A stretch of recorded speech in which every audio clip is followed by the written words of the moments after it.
So let's pull in Joe a little bit here because I wanted to share a story I had, and then you can jump in anytime you want. You need to shut up for 5 seconds. All right. Thanks, guys. Bye, guys. Bye. Bye, Troy. Okay, thank you. Thank you, Troy. Bye. Oh. He's not going to share a video now. No, he's not. My bad.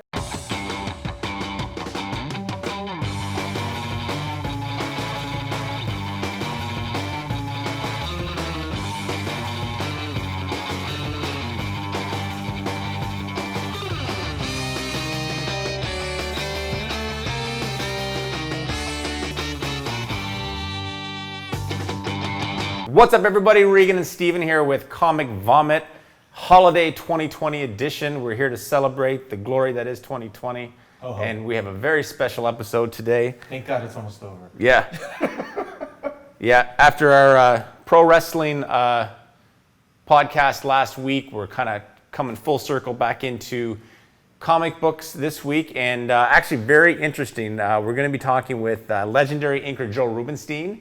And we're also going to have on the line Mr. Troy Kinunen, who is a art collector and what is it, 1,400 commissions? 1,400 commissions he has. I find this fascinating. Troy literally seems to reverse engineer artwork by getting the autograph first and then creating the art later. And he'll tell you all about that. Steven knows more about it than I do, but I found it fascinating when I heard about it, and I'm looking forward to hearing how this process works with the guys today. Yeah, well, it's because most of the autographs he acquires are from celebrities who are no longer with us. Oh, nice. So, back in the day when you were collecting signatures, it was usually on a Post-it note or stationery. Mm-hmm. It was never like it is today, where they have like a pre-cooked photograph or something like that. Yeah. So when you collect it, it lends itself to add creativity to it because it's essentially just a signature on a blank piece. Yeah. And that's one of his themes. It's very cool, and I think for a lot of people, this is an area that they don't understand. I mean, I think when it comes to collecting, whether it's toys, artwork, what have you, you've got two categories. You've got passion players and you've got businessmen. There's people that are doing it for the investment. There's people that are doing it for the, whether it's just the throwback, the nostalgia, makes them feel like a kid again, whatever. Well, the thing that's insane is if you look at all the other things you can collect, original art is the one that's really exploded in terms of value. Mm-hmm. Like last September, a original Chamber of Chills cover went for $174,000 at the Heritage Auction House, and we have a recreation here by John Hebert that we did, which is nowhere close. and I know that we'll touch base on that with the guys in terms of recreations, commissions, and all that. See, I'd even be into that though. If I could buy like a quality knockoff of an original piece, it still makes you look like kind of a big shot. Yeah, but it's not even a knockoff. That's the thing, is if you put this piece beside the original, yeah, there's a lot of similarities. Yeah. But you can definitely see the artist's penmanship and signature in terms of how they go about it in the piece. It's nuance. And that's the thing. That's the reason why you see those movies where people are at museums and they're just staring at a painting. And it's either A, they're really looking for something, or B, they're in a coma. Yeah. So it's really is. So it's not really a knockoff per se. And the word that we like to use is recreation. Mm-hmm. And it's a big thing because the originals are really getting out of reach. Yeah. Because, as you said, the two levels of people that get into the hobby. Yeah. If you guys are into or want to get into collecting of whether it be artwork or toys or that kind of thing, make sure you subscribe to this channel, because I would say 80 to 85% of the content we produce really does revolve around vintage collectibles and a little bit of both, like the passion of it, but me personally, I'm very interested in the financial aspects of it. I find it just fascinating that things that I paid $3-4 for when I was a kid are suddenly worth X amount of dollars. I looked up the other day, I had, just because with the theme of the wrestling podcast, I have a 1997 Survivor Series chair in the third row that is now worth something like $1,800 US. I paid $200 for my ticket. But you know why? It's Oh, the yeah. nostalgia of it. That's when Bret Hart got screwed. Yeah, So, yeah, it's famous pay-per-view, and so you never know, and and that's the whole thing about collectibles Yeah. is that it is built on nostalgia. And it just so happens that people who are more interested in the financial side of it capitalize on that nostalgia. I buy for nostalgia. Like, I think if I were to start collecting toys, for example, I would look for toys that were valuable, but in the realm of toys. Like, we talked one day with Thundercats, and that was not something I played with as a kid. So I would not be investing in Thundercats because it doesn't ring my bell. Masters of the Universe, I would. Like Lego, Dinkies, wrestling, that kind of stuff I'm into. But so I think I'm a little bit of both, but I do find it fascinating, like just how it all works and stuff. And I'm hoping we're able to do some content going forward that really can show people how to, even if they're on a limited budget, how they can be early investors into artwork if they can't spend $1,000 or $2,000 on a original piece of art. Like, what direction do those people take? Because I think there's Well, direction one, like I'll just speak up on that one. Direction one is make sure it's a passion play for you first. First, the passion play. Second, look at in terms of the investment opportunity. And in terms of where we're at, comics is blowing up, original art's blowing up. The next wave that's coming down the pipe that people can get into a relatively inexpensive price point is the vintage toys. Everything that's 80s, G.I. Joe, Transformers, Thundercats, like you said, even the wrestling, the old LJNs and Hasbros, they're at that climb. Yeah. Because it's the next thing. Well, I would say let's get to the main event here and talk to Joe and Troy. Anything else you want to say before we get them on the phone? Ho, ho, ho. All right, 3, 2, Ready? 1. Hey guys, I'm here with Troy Kinunen and Joe Rubenstein, and we're going to start diving into original art and the collecting of original art. So I guess the first thing is, Troy, how long have you been collecting original art, and what got you into it? I've been collecting original art for about 10 years, maybe 12 now. And I've been collecting sports memorabilia for over 30 years. And in the last few decades, the game changed. The heroes didn't have the same importance to me as they had early on. The players kind of become a little bit more prima donnas to me, and the athletes were more like maybe like an uncle, or they were a lot closer to you on a social level. Now they're like rock stars. They're not unapproachable anymore. So I kind of found myself losing interest in sports, and I went back to my childhood days of collecting toys and comic books, and that got me interested again. Well, that's cool. So basically, you started with the comics and toys aspect, and that led you into the original art, or like what was that discovery? What was that discovery period? I'm actually an autograph collector from my sports history. So I was and I said, hey, I'm going to try going to a Comic-Con. So I went to my first Comic-Con, and I forget which artists were there. I think it was maybe Arvell Jones. And I was looking around, and it was kind of new to me because I had never collected comic books. I had read them, but I didn't actually collect them. And I went to a dealer's table, and I was flipping through his stuff at his booth, and he had original comic sketch. And I think it was maybe an Alan Bellman or somebody of that caliber. And it was $40. And for $40, you got an actual sketch and an autograph. And in my mind, that was a real value, because in the sports world, the athletes were now charging $200, $300, sometimes $400 an autograph, and you would get a signature that you couldn't read. And it's very disappointing to meet these guys because the experience wasn't good. So now for $40, I could get a sketch and an autograph, and kind of the light bulb went on in my head. I said, hey, this is kind of cool. And I started investigating the hobby a little bit more. Do you know for $60 you could take Alan Bellman home? For a week. And believe me, you got your money's worth. And Joe would know. Joe has no. Joe is damned to hell. Joe knows. So I guess that segues into the next question would be, okay, so how did you get introduced to Joe? Prison. Joe, this is my memory. I think I saw it about via email, because what I had created a project where I wanted to do 70s superheroes that were on TV, like the Incredible Hulk, and Batman and Robin. You know, Adam West, Burt Ward, Batman and Robin, not the comic book Batman and Robin, because I was doing a signing with Adam West and Burt Ward. So my collecting criteria was Bronze Age, pre-1980 artists, and Joe was one of the guys on the list. So I think I went to his website and I shot him an email and I asked him if he could do a Burt Ward, Adam West as Batman and Robin. That was the first piece that I did with him. Is that how you recollect it, Joe? Yeah, sure, Your Honor. Yeah, that's the ticket. Yeah. I forgot to get you to swear on a Bible. That's true. Yeah, yes, and yes, Troy. And I thought, well, that's interesting because it's not Batman and Robin, it's those guys, and so you have to shift your style and the look of them. And also, I don't know if you remember, but Batman's costume in those days was like lavender and mauve, and it was very lovely, and it was a whole other world than the dark blue that I was doing. So yeah, I did the piece, and Troy showed me other works that he's collected, like one by Bob McLeod. So of course, that's a smart thing to do because that makes you go, well, I can do better than that guy, and then you get motivated.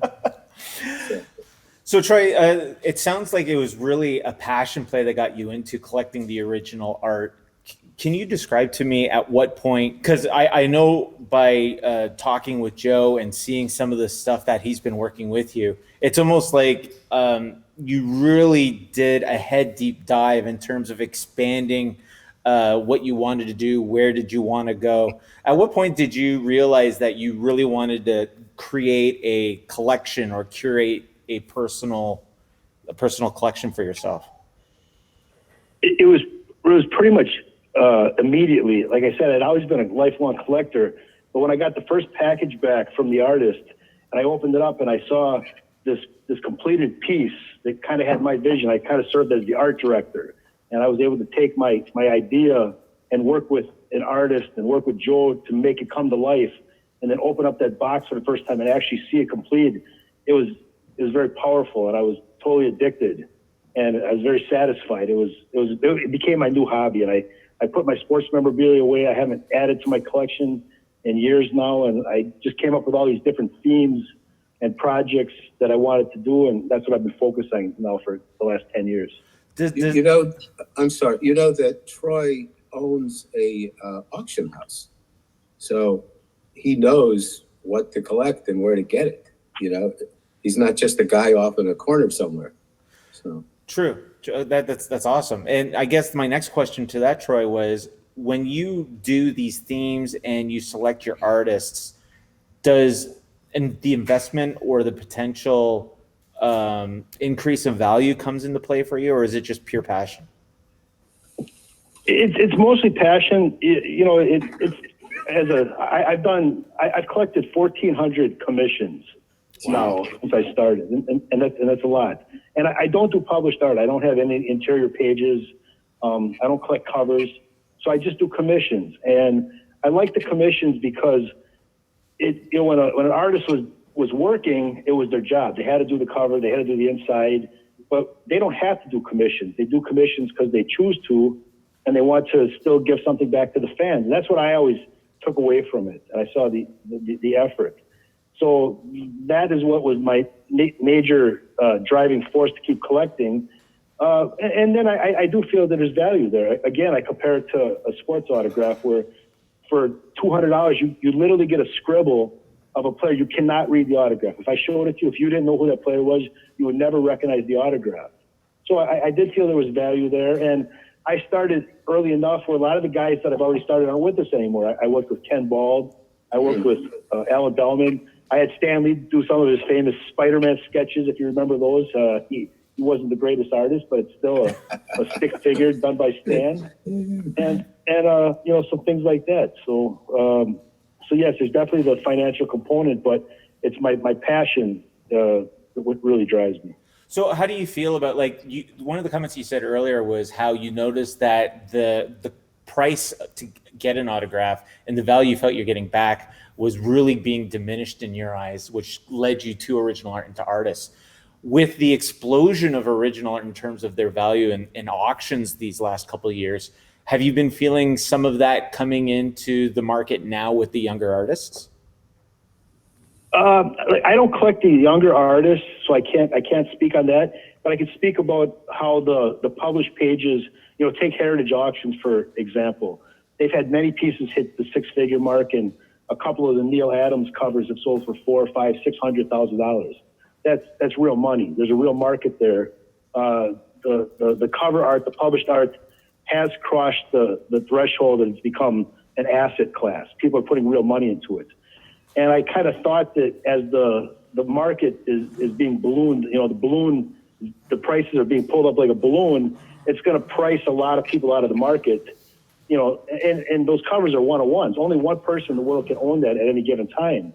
Although now they're getting into fractional ownership, and I can explain that too if you want. But yeah, they're actually selling shares in original art and comic books now. Yeah, I've So seen that. 5,000 people own one piece. But from an investment standpoint, I felt that if the published art was going to start crossing that six-figure mark, or even $40,000, $50,000 now for, covers Joe and his friends used to sell at the original comic conventions for $50, $100, $300. I said it has to make sense that the commissions get pulled up. And for example, John Romito, I bought some of his, just the little convention sketches he would do, a Spider-Man head or a Green Goblin head, or maybe a full-body Spider-Man, and I was paying between $150 and I think $800 for some of his better ones now. You almost can't touch those now for less than $4,000 because there's just no more John Romita original art. Wow. Yeah. And it's just amazing how, thanks to the explosion of the movies with the Marvel Cinematic Universe, that it's really become mainstream in that regard. So let's pull in Joe a little bit here, because I wanted to share a story I had. And then you can jump in anytime you want. Shut up if I thought he left. So the first, yeah, no kidding. He's still here. Quiet, but here. So I first met Joe in person at C2E2 a couple of years ago, and you showed up and you said, "Hey, Joe, how you doing? Here's a couple autographs," and then you presented him with a helmet. And on the helmet, there was a bunch of sketches and autographs. Can you describe that piece and what was the purpose of the piece? What were you trying to achieve with the piece? And then maybe throw it over to Joe to see his process in terms of adding to it. Yeah, I wanted to have a theme piece. And again, a lot of my focus was come from the sports memorabilia business, and baseball collectors collected the themes. Maybe you get a baseball signed by everybody who's in the 500 home run, or a football signed by all the football Hall of Famers. And I said, hey, I want to do something like that. And Captain America, the movies had been out, going to your point, it was popular when it was re-released. And I said, hey, that'd be kind of cool to do a Captain America piece. So my next door neighbor was a Vietnam vet, and I went out and I bought an authentic World War II helmet. My next door neighbor, the vet, he sandblasted it and primered it and painted it white for me, so I had a nice base coat to work on it. And then I carried the helmet to shows, and everybody that fit my criteria, I had them draw a Captain America head sketch on it. And I probably have 35, 40 sketches on it to date.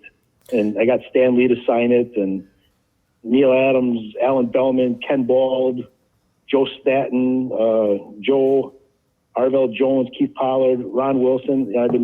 Every time there's a guy that I haven't seen, I bring it to the show and they sign it. And it's just really cool to see all the different styles and techniques on this one piece. It's like a gang piece, but on a three-dimensional object. So when it came to you, Joe, I remember distinctly you looking around the helmet looking for space. What was your thoughts and approach when you got handed the helmet? It's the same thing as looking for an apartment in New York. Okay. I was just looking for space, anything. I mean, there wasn't a lot left, and you got to fit it into that thing. But, on one level, it's kind of fun. And I don't know if I'm the only guy who feels a certain amount of competitiveness when I'm handed a piece with a lot of other artists. But it's like, oh, my God, there's, this guy and that guy. And it's like, I better do the best I can do, not only for the client, but just because, you raise up to the level. By the way, I got to tell a quick story about sports memorabilia. A former in-law of mine used to work on the TV show Remington Steele. and Whitey Ford and Mickey Mantle were on the show for some reason. And so she got a signed baseball by both of them, which is an incredible thing, I think. But then Doris Roberts, who was the mom on Everyone Loves Raymond, also worked on the show. And she said, "Give me that." And she took it and signed it and dropped the value tremendously. So Great story. So, Joe, when someone who's looking for a commission comes to you, is there a certain way that you approach it? Do you make recommendations? How do you go about engaging someone who's looking for a commission? I am a gun for hire. I'm supposed to manifest somebody's wants and ideas and concepts. So I say, "What do you want? What are you looking for?" When it's the Wolverine, which one? With mask, without mask, happy, sad, blood, all that stuff. Which Hulk? Which Batman? Then I ask several questions. I mean, sometimes they go, "Do whatever you want," and I do whatever I want. And sometimes it's like, okay. Or very often they'll say, "All right, can you just copy this image?" I'm like, okay. So I did a cover once, an X-Men cover where Dr. Doom is holding Storm limp in his arms. And this guy, who happened to be a cop from in New York, said, "Can you do this exact same cover, but just make it Sue Storm?" I says, okay. But actually, the funniest commission I ever heard of, like I asked friends, what's some of the weirder ones you've been asked to do? And of course, there's always the pornographic ones, right? But this one was, this collector wanted you to draw the character you were most associated with, Batman, Superman, Captain America, tied up in a chair, gagged ball, and a bulldog looking at him. Okay. Like I say, you pay me, I'll draw it. So let's come at from approach as I'm someone who is interested in original art and I'm interested in engaging somebody like Joe for a commission. Let's start with you, Troy. What's the word I'm looking for? What would you say to someone who wants to get into collecting? What recommendations would you give to wanting to get into this hobby? Well, I always think that you should really know what you want on the front end, because you can always call up a guy like Joe and say, "Hey, do whatever you want," and he's going to do something great for you. But for me, I always like to think about what you want. Like Joe hit on some of the, what version of the character do you want? Do you want the 1930s Batman? Do you want the the 65 Batman before he had the yellow shield behind the Bat logo, or do you want a Michael Keaton Batman? He could draw anything you want. And then what pose do you want? Do you want a bad guy? What size do you want? And I try to put a lot of that planning and thought into it on the front end, so I'm not wasting Joe's time and making it easy for Joe and all the other artists. So, and that's part of the experience. It's very rewarding for you to take the time to figure something out and then have Joe make it happen for you. So that's what I recommend. Just really think about what you want, and the process of thinking and planning can sometimes takes time. It could take you maybe a week to figure out exactly as you want. Look at other references, look at other commissions, and kind of figure out what you want. And these guys, the beautiful thing about it is they can make it happen for you. Joe? There was a client that I was doing a piece for. Troy was the client, but he was pleasing an actor who did a TV show. Right. So he said, "Draw this." So I drew it. He says, I think it's great, Troy says. Client says, his ass doesn't look right. He needs a square ass. I went, okay, all right. So I changed the ass. It says, now he wants this. I think we went through 5 generations of this thing till finally the last one, I wouldn't put my name on it because I wasn't proud of it. He art directed it. It got worse and worse, but it wasn't. We went backwards. Right, but now tell them what happened later, Troy. What the guy said to you. Then he says, the first one Joe did, because I had the pencil that Joe had sent me, and I was going to have at least sign it because I had to pay for. I sponsored this project. He said, "Oh, I sure like this one. We should have went with that." the very first version of it, he liked the best upon reflection. So it was crazy stuff. I just had a client who said, "I want you to do a sensual painting of a black woman because the man was dating a black woman. I went, okay. So I gave him the sketch, and it was the front of this woman. And he went, great, I love it, whatever you want, except turn around and emphasize her butt. Went, oh, okay. I mean, it's like, glad. So sometimes they're easy, sometimes they're not. So when they're not, Joe, do you have like a process in terms of giving an outline ahead of time, how many revisions they get, or are you just one of those people that says, I'm going to keep going until the client's happy? Well, I mean, I keep going, but I mean, there's sort of a policy in portrait painting, for instance, where within a month of you owning the painting, if you call up and go, you know what, there is something wrong with this, and can you change that? Okay. But like after that, if they go, I've been living with this for 6 months, and I'd like you to turn the background into the skyline of Manhattan. It's like, okay, great, pay me again. All right. It's like, sure, I will want to accommodate and get it right. But there was one client who wanted me to recreate a cover I had done like 40 years earlier. And it looked fine as far as I was concerned. And when it was done, he went, oh, but see, you put 3 dots in this space, and I only see you put 2. And these lines, they really touched. I'm going, oh my God, this guy couldn't be more anal. And I resolved I would never take another job from this guy because it went to the point of lunacy. Troy, have you ever had any situations where, you had a struggle with an artist in terms of trying to get what you wanted with a commission or original piece? Yeah, I want to say that 99% of my experiences, they were great. They were all good. Some were, phenomenal. I had 2 bad experiences.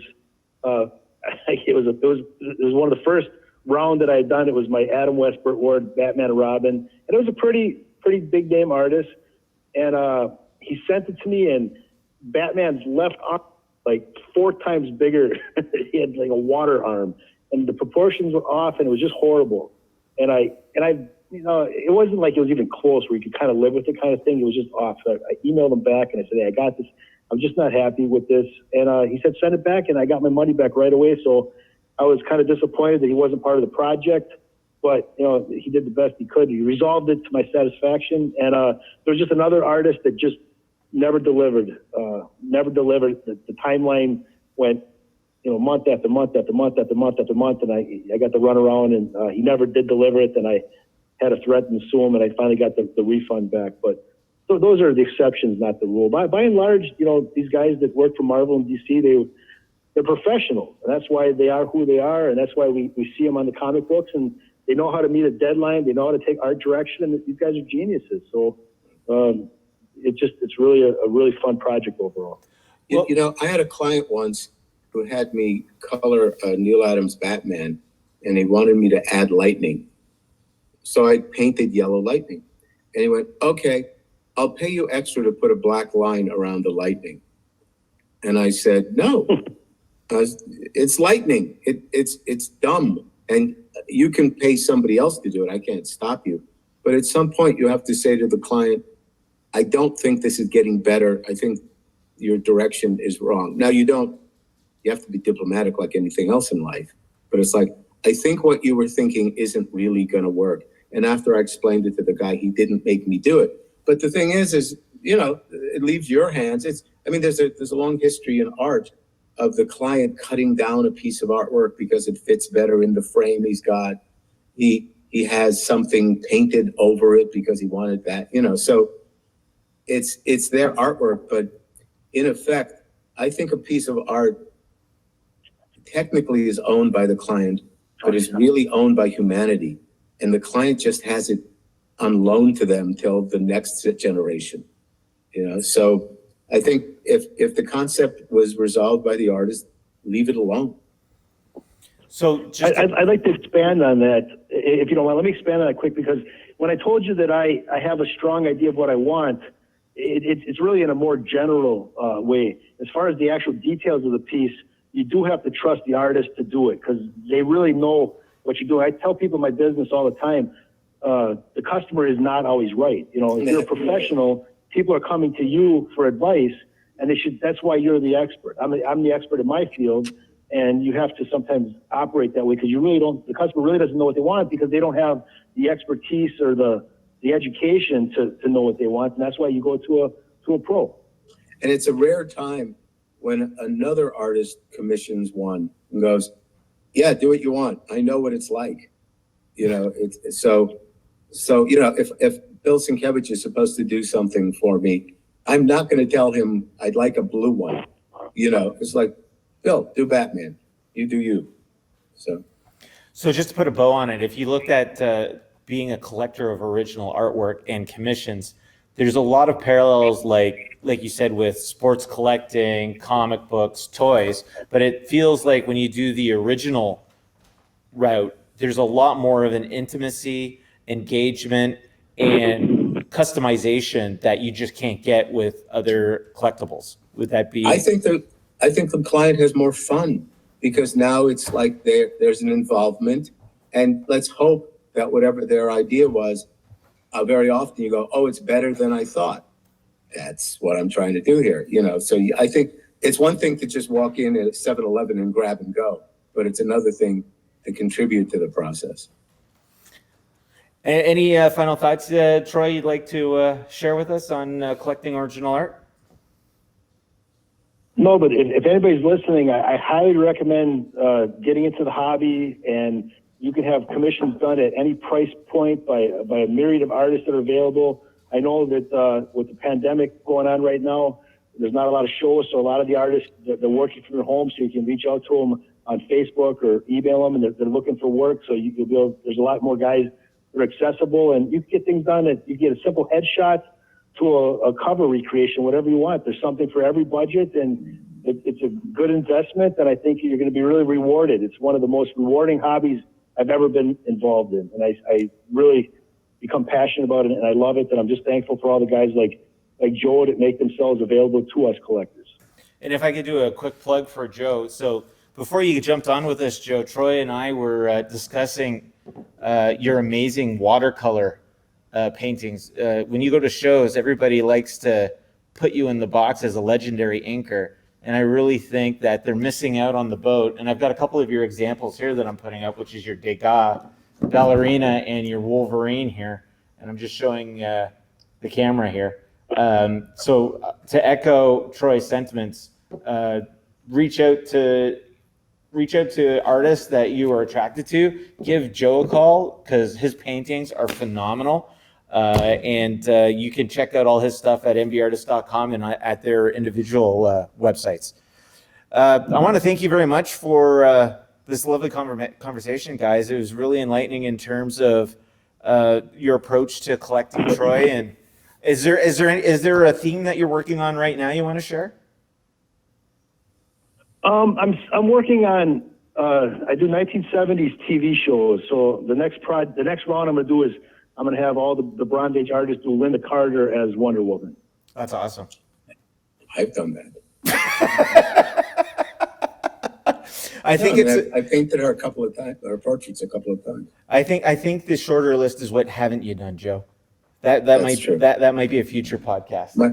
My list, unlike myself, is not short. Anything you want to add? I'll hit the unmute button. No, Is he still there? He's still here. Have you seen a strategic pause where I could have jumped in there?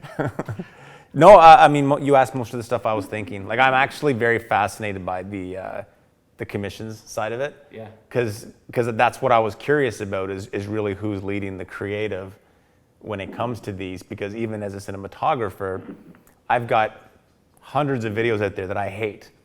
And people will post them on social media and websites and tag my name in them, and so I was curious as to what happens in those cases when, you know, the person who's paying for the commissioning is trying to lead the creative, and you know, and that sort of thing. So it's interesting hearing that push-pull effect because it happens. And I think go ahead. Sorry, and an offshoot of all this commissioning thing, besides the creativeness and the input of the client, is when there's a Neil Adams cover and they're one of a kinds, and it's $50,000, $400,000, and you can't afford it. I did the cover to the Wolverine miniseries #1 with Frank Miller, and that was insured for $350,000. So I can't afford me. But the client who always wanted that piece of artwork, that favorite cover, the cover that was the year they were born, or the first comic book their grandmother gave them, they commissioned people to do recreations. You know, I mean, if the original artist is available, great. But if they're not, there are people out there like myself who will recreate other people's work, and it's a nice thing to put in your office. It's a nice conversation starter when the client comes in.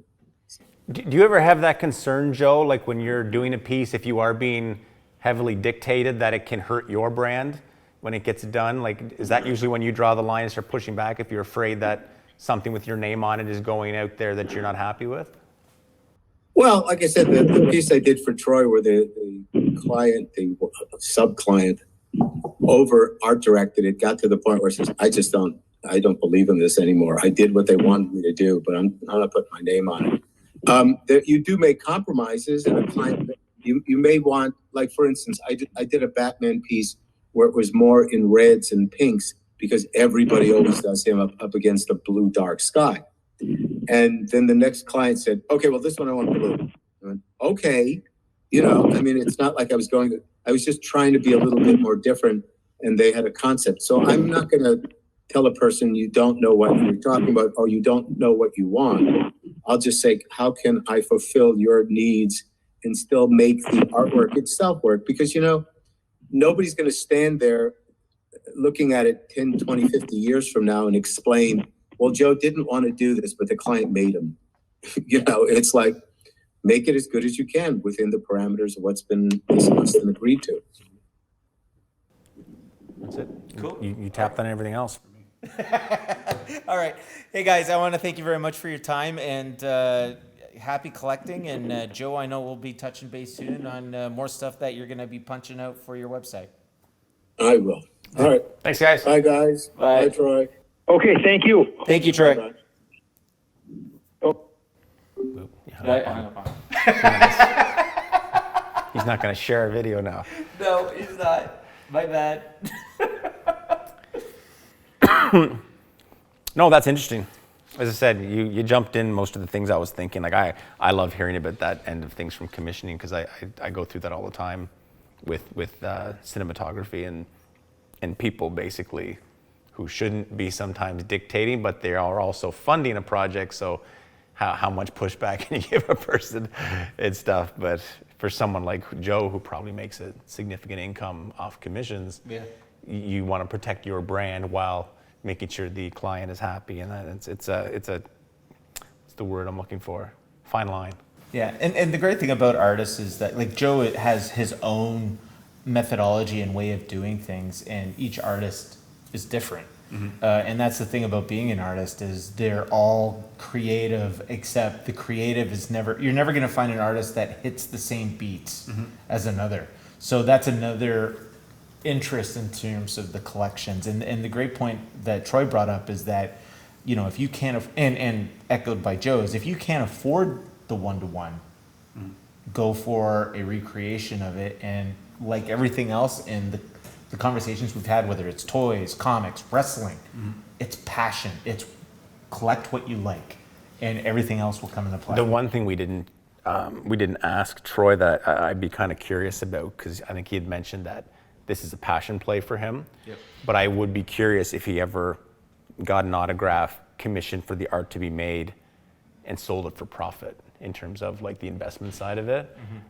It sounds like he might just collect and keep the stuff that he does. But again, for people out there that are looking to get into collecting for the investment side of it, and there are tons of them, I'd be curious if that kind of reverse engineering way of doing things is actually a profitable business to be in. But that's something we could have. I guess I shouldn't have hung up on him. Yeah, he's probably going to tell us he hung up on him. Now he's never going to tell us. I gotta get back on. F you guys.